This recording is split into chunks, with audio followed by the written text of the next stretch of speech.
ابھی کچھ دن پہلے شب معراج تھی، لیکن کافی سارے لوگ کہنے لگے کہ یار شب معراج کو ہم نے تھیوری آف ریلیٹیوٹی سے پروف کر دیا۔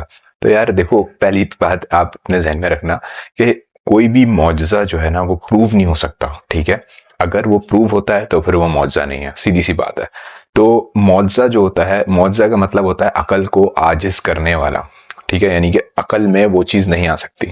تو نبی علیہ السلام کا ٹریول کرنا آسمانوں میں یہ ایک معجزہ ہے، ٹھیک ہے؟ اس کو ہم تھیوری آف ریلیٹیوٹی، تو کیا چاہے دنیا کی کوئی سی بھی لاز ہم لے کر آ جائیں، سائنس کی کوئی سی بھی لا ہم ڈسکور کر لیں، اس فینومینا کو اگر آپ نے پروف کر دیا تو پھر یہ معجزہ نہیں رہے گا، سیدھی سی بات ہے۔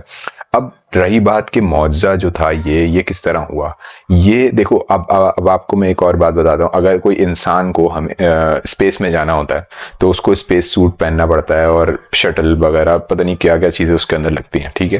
لیکن نبی علیہ السلام تو بغیر کسی اسپیس سوٹ کے گئے ہیں، ٹھیک ہے نا؟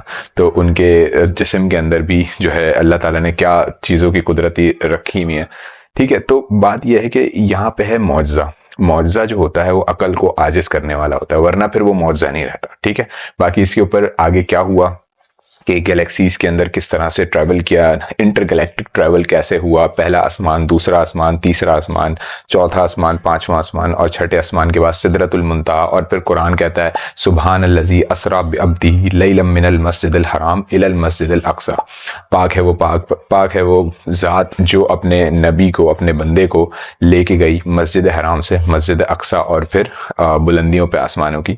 تو یہ ایک بہت بڑا معجزہ ہے، اس کو کہتے ہیں الاسراء والمعراج۔ یعنی کہ یہ صرف معجزہ نہیں ہے، اس کو ہم صرف معراج نہیں کہیں گے، اس کو ہم کہیں گے الاسراء والمعراج، اس کا پورا ٹرم ہے۔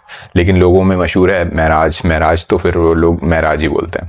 اگر ویڈیو آپ کو اچھی لگی تو اس کو لائک اور شیئر ضرور کریے گا، اور فالو لازمی کر لیجیے گا، اور اگر آپ چاہتے ہیں کہ اس کے اوپر اور مزید ویڈیو بناؤں تو کمنٹ ضرور کریے گا۔ Thank you.